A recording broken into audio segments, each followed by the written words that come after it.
Hello. The best way I'd summarize this unit was it was it covered a lot more details about how you would structure a speech. It covered the different types of speeches, like the different types of informative speeches, which was like there was I'm forgetting off the top of my head. I remember there's demonstrative, definitional, uh, explanatory, and one more. Uh, I think, yeah, did I say definition? I think that's one of them. Uh, and there's also, it talked about audience analysis. That was a big one. And the different ways in which you could analyze your audience. And the method that I picked was direct observation, in which I just watched maybe like 7 or 8 introductory videos. And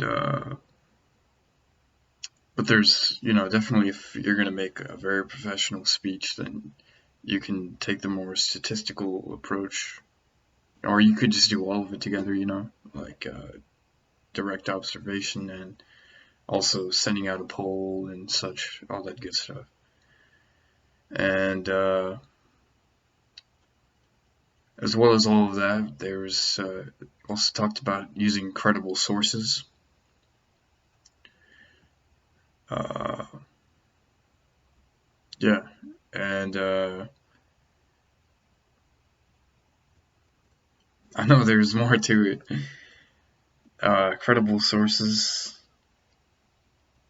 and how you'd organize your essay, not your essay, but your speech. And the way I've got it down in my head is that, you have your thesis statement, which is, the A plus B, which is A is like the main idea, B is the point you want to get across to your audience, C and D are your main points, C, D, etc. I'm aiming for 3 points, not yeah, 3 points, 3 main points. But maybe I'll fit a fourth in there. But it starts off with your thesis, and you embellish that a little bit with you know, with a hook. After you're gonna start with the hook, then you end with the thesis, then you start your body paragraph one, which is associated with your main point, your first main point, then BP2, BP3.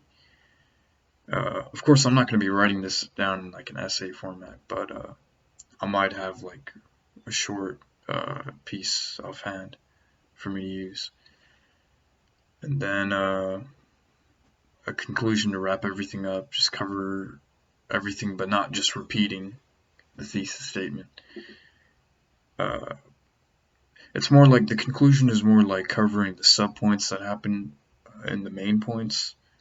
Like for my speech, it would be the benefits of regular exercise. So my conclusion would, probably be like, well, I don't know right now, but my 3 main points were improved cardiovascular strength, improved immune system, improved self-image. And so I could say, it could be like, you know, well, I don't know right now, but it'll be good. Okay, and so let me answer these questions real quick.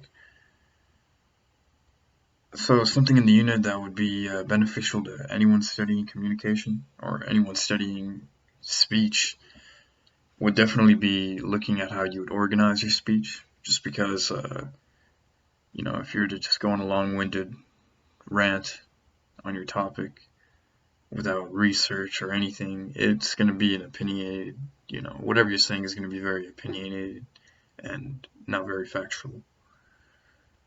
What is something in the unit that you found not to be helpful to anyone studying communication? Or perhaps something that was not explained well?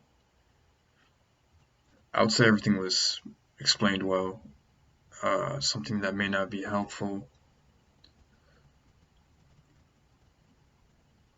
I think the unit was solid. What was something in the unit that you found to be personally helpful to improving your speech communication skills? So I think this repeated exposure to the how we in the American